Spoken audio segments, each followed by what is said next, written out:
Hello. Hello. It says preparing to live stream. All right. So we are live now on YouTube or not? All right. So we are live now, hopefully. So welcome to another edition of Leaders Being Heard. So we are in a period where we are preparing to close the year, right? To look what we have done this year. And for this topic, today we chose the topic to how to close a meeting, right? Is like continuation of our previous discussions. So today with me is Andra and Christina. Hi Andra, hi Christina, and I'm your Hi. host today, Marius. So today as I said, we are discussing about having a conversation about how to close a meeting, even if it's a successful meeting or not so much. Right? So even if you have whatever experience you have in a meeting, you need to somehow successfully close it. So what is obvious about closing a meeting? When you close a meeting, what is the actions that you do, or what are the things that you take into consideration? Christina, what do you think? Yeah, I think everybody, when we think about closing a meeting, everybody chooses fast. Like we need to make the list of action items, right? We have owners, and if we have this, potentially we are done, right? Regardless if we manage to cover all the topics in the agenda or not, but at least we know what do we need to do after the meeting. I guess this is what we usually find in the books, let's say. But yeah, I think there are a lot of other items that are not so obvious. And I think this is interesting to speak about. Things that are not written in, if we type fast on Google, you know? Yeah. One thing that comes to my mind when I think of a close of a meeting, the experience sometimes is that it's very rushed, right? You kind of exceed the time, right? You exceed the time for the other topics, and in the end, you just need to move to the next topic or to the next meeting or whatever you are going to do. And usually people are like in a rush to close the meeting, right? And it's like, oh, see you, I will send you the agenda on the email, or I will send you what is next to do on the email, without actually having a proper or taking the proper time to finish and to look at the action, as you put it, right? Because this is what it says in the books, right?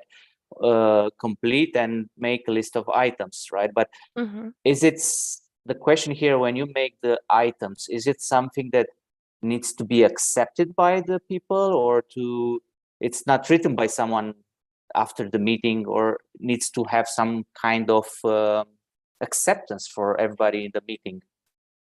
Yeah, so I think the action item list is very important, right? It's the beginning, it's a must.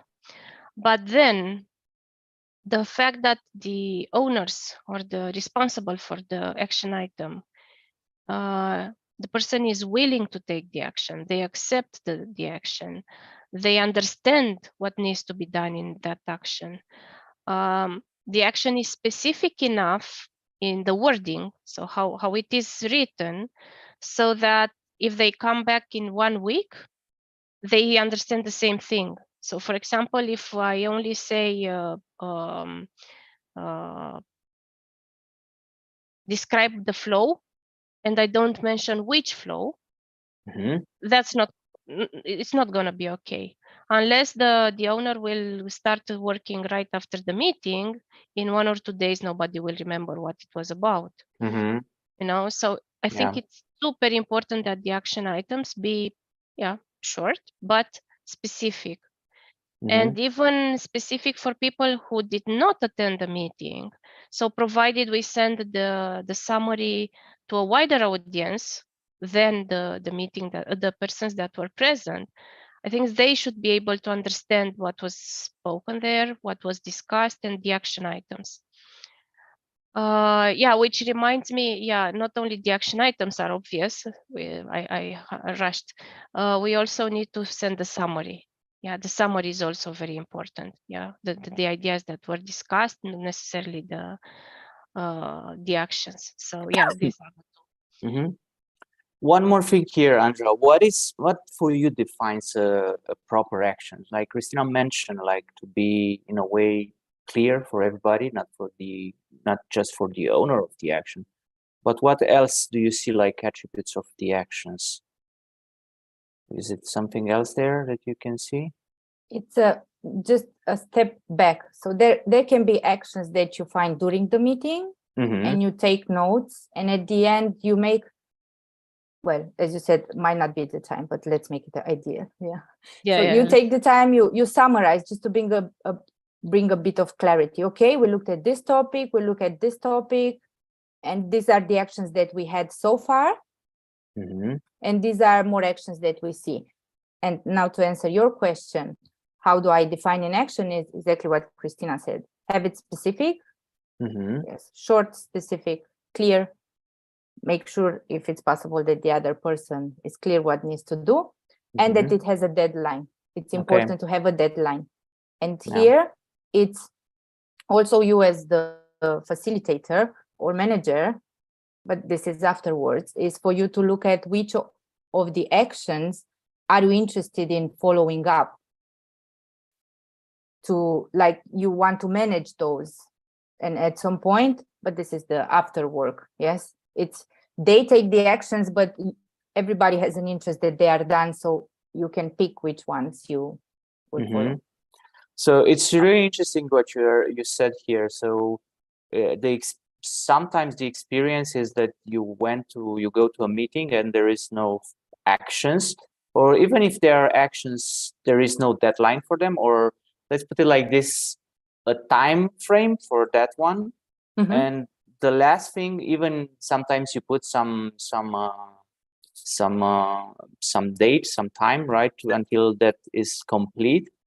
There is no follow-up on that one, right? So sometimes it feels like the action is dead in the water, right, or something like this. So you mentioned that the one that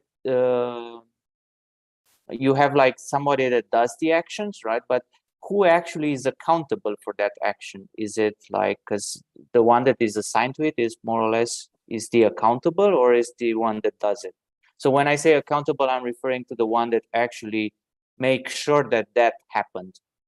Who is usually, or is it the meeting organizer, or is it like, it doesn't matter, or is it something that needs to be clear?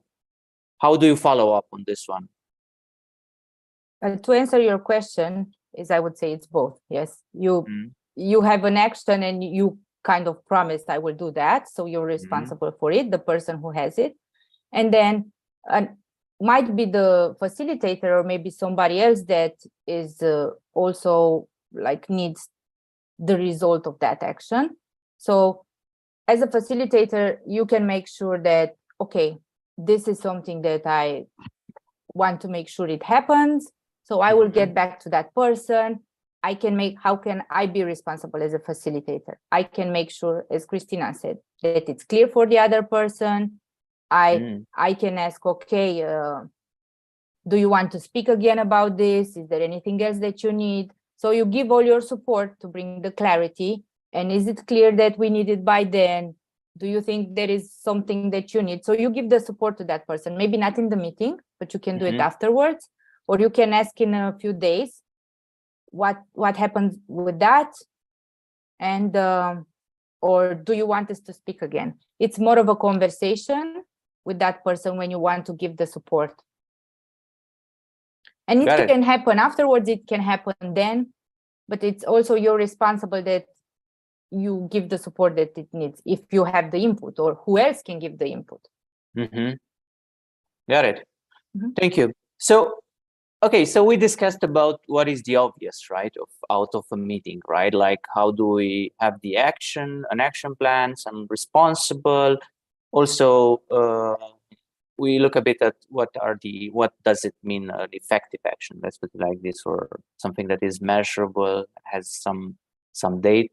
But what do you see like that is not in the books? What is something that you you see from your personal experience that is usually needed in a meeting? Or how do you close a tense meeting? How do you close a not so good meeting, let's put it like this, where you didn't touch all the things that you want to touch there? How do you close a successful that you feel like, oh, this is so great, this meeting, we are bumped with, we are full of energy. How do you deal with this kind of meetings, different types of meeting? What is beyond the obvious? Who wants to start? Is it Christina, you can go first. I can start with first of all, of course, there can be topics that the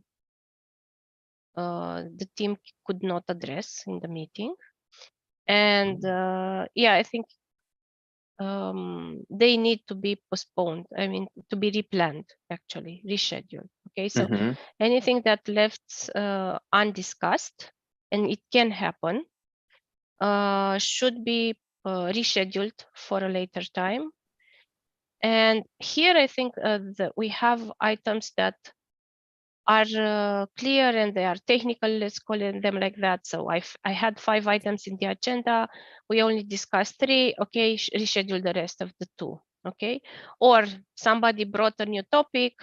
It was still interesting, but we parked it, so we add to the next meeting.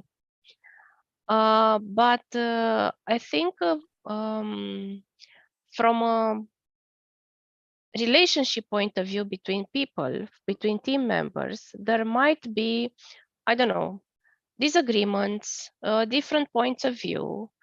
And I think from this perspective, we also need to close this kind of disagreements if we do not manage to reach a common view during the meeting.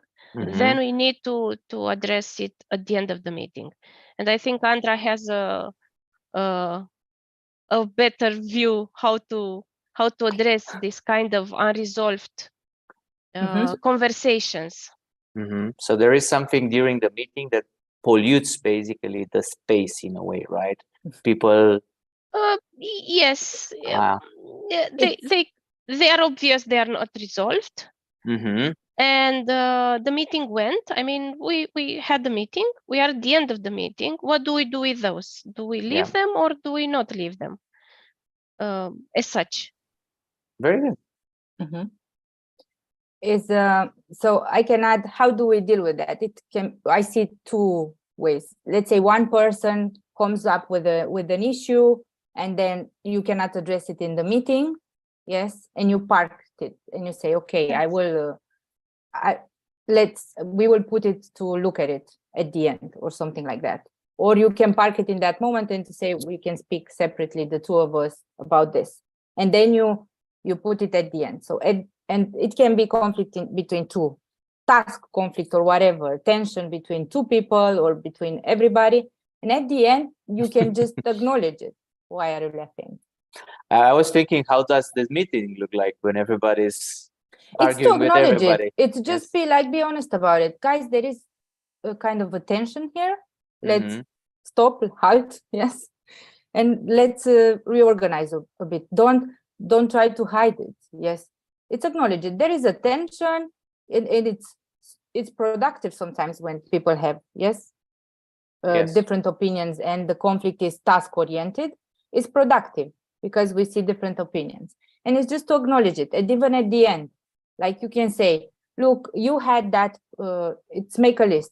You brought up that issue, and this is how we are going to deal with it. I'm going to call you tomorrow, and just give an example, yes? Or that person will speak with you about it. Or there is a look between 2 people, like for you to acknowledge there was a tension there between the 2 of you or whatever. It's just to acknowledge it, not with there was something wrong. It's just not to leave it unaddressed. And to say, if you are the manager, you can say, let's speak the 3 of us afterwards, or I'm going to reach out to each of you, whatever works for you as a manager, if you're their manager. And you can say, I don't want to leave this unresolved, so I will speak with you. Don't leave unresolved issues between people. And even for you, maybe you reacted to something, and then you cannot address it even at the end of the meeting. You can go back to people. So don't leave it as incomplete for them or unresolved for them, even if it's conflict, even if it's a task related. And you can acknowledge at the end. These are the things that I see as a facilitator. Is how it's your experience. This is how I see. Maybe there wasn't, but these are the actions that I see I can take, and this is what I need to have it resolved. And then you can ask them also, is there something that I've missed here? Do you see anything else? So what I hear in what you're sharing is to be aware of the space that you are in, right? And if there were like conversation, incomplete conversation, or conflicts, let's put it like this, like not disagreements and so on, to first of all to acknowledge them, and if they are not resolved there, to make a schedule, like to take some, to put it as an action. What are you going to do, or what somebody else can do for them? But to have a closure around that conversation. Yes. With an action, or with actually. And what I also heard is to actually, if you are not aware of that, because sometimes you are the moderator, right? And you are in the middle of the things, and you might not be so much, you might lose the sense of the participants, to actually go there and ask, is it anything else for you, or is it something else in the space? And then you can address that one, right? So what I'm hearing is it takes, what comes to my mind now is, it's actually very important to have like this disclosure, right, properly set as a time frame, not to just rush. And so pay attention to it's necessary to pay attention to the time allocated for closure. Yes, and sometimes you don't have time to close it, but you can also acknowledge that we don't have the time. Yes, we chose earlier to do this, whatever how you managed, and then you can say, I will get back to you with the issues that were unresolved or the things that are open, so we can finish on time. So my promise is to get back to that person and to send you all the details needed. So now you mentioned something that is really, like, you are in a meeting that is 1 hour or something, scheduled at 1 hour, and you have like 10 minutes for completion, and you drop those 10 minutes, or even you don't bother to, and you go overtime, right? You go overtime without actually being present that you are overtime, right?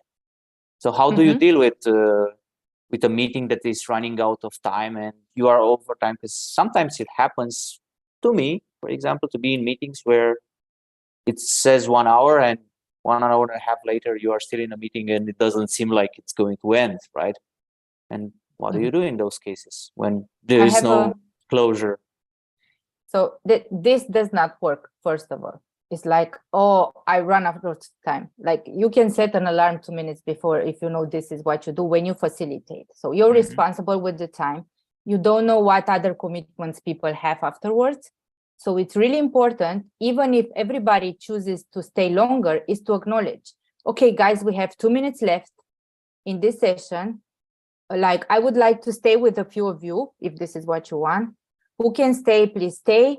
Like, the rest, go, but acknowledge it. Or if everybody can stay, would be great. If not, we stop here. It's just to say it again. When I say acknowledge, I say it. Put it in front of the people and say, we have 2 minutes left. Like, set an alarm or whatever you need as a facilitator, just to say it. And if everybody agrees to stay, it might happen that, well, I need to stay, and I had this is what they think, and nobody says. Somebody might jump in and say, I have a different meeting or something, but it's their time and they expect it to finish at that time. So it's a way of respecting their time, for me, as I see it. Yes. So it's acknowledge. Do you want to stay or not? We continue. Got it. Yeah. So always, in a way, be present. And when you take decisions, or you make assumption, present it to the people, right? This is or don't Yes. make assumption. Ask the participants what do they think about it, right? This is right. So coming back to the closure, right? So we have the actions, we have also the closure, let's put it like this, an emotional closure, more or less, right? Where we kind of we're more perceptive to the environment and create some actions around restoring that order, let's put it like this, right? What else is there in a meeting? Is it something else that you need to pay attention to besides the time and this too? Actually, from this point of view, I was thinking icebreakers or how we start a meeting is important. And I was thinking, do we have something similar for the end? Because I don't know. I mean, I was thinking, so at first I couldn't find any answer to that. So I only found the technical closure, like action items and the rest that we talked also today, you know. we need a freezer. But yeah, an icebreaker and a freezer, right? Or a bucket. And then yeah, what is left? How do we close the meeting so we remain in contact, we remain in communication with our colleagues beyond diagrams, topics, whatever, deadlines and hard stuff, you know? I mean, and yeah. Is it anything else there, Christina? No, I think this is an open question to the people who listen to us. And yeah, of course, we thought about it, and let's see what we discovered. Yeah, so if you have comments about this one, just write them down. It's actually really interesting. How do you close? Do you have like a icebreaker for closing? Let's put it like this. Yeah. What do How you? is the opposite of icebreaker? How is the? I don't know. Freeze it. I don't know. It's right. Freeze it back. Yeah. Put the ice together. I don't know. Glue it. Glue it. Yeah. Glue the ice. Glue the ice. Okay. Yes. Yeah. What do you think, Andra? Do you have some? Actually, this is something that me and Christina looked right before we went live. And it's that idea, what I saw, it's also in the book, like say thank you to the participants. Yes, thank you. And that's it, which Christina said it's a cliche. And I'm like, yeah, that's. So what we discussed around that is it's, well, it's great to say thank you, but it's kind of a general one. And it's more what we saw, it's to take a minute, like, okay, the meeting is over, but I do want to thank you in the idea of be specific and look at how the meeting went, how the interaction went, and acknowledge that. Like, it was great that we brainstorm and everybody was so involved. So thank you for that. It's to be specific depending on what you see in the meeting. I want to thank to that person that they contributed. I did not know that, or that we went in that direction. It's to be specific about that meeting, and it might take even like 30 seconds, but it's to leave it as to acknowledge the contribution of the participants or whatever was there, or the effectiveness of the meeting. Guys, look, we resolved all of this, so it's great. Thank you. Yeah, these are the examples that come into my mind. Yeah, got it. Anything else, Christina? Yeah, I think making the thank you customized, personalized, you know, so to be directed to the persons. And if I say thank you to somebody personally, that person definitely feels that they contributed, they were part of it, they are recognized for their presence. And I think this is more valuable than just saying thank you. Of course, it becomes more difficult for the facilitator, but who said it easy? It's easy. So in this spirit, I want to also, being aware of also of the time, I want to acknowledge you for sharing with us your views on how to successfully close a meeting. And also I want to acknowledge the viewers for staying with us, and hope you got something something valuable out of this meeting. So Christina, Andra, thank you for your thoughts, and thank you for lovely conversation. And for you viewers, thank you for watching us, and don't forget to subscribe to our channel to be up to date to what we are up to here. And yeah, thank you, Christina. Thank you.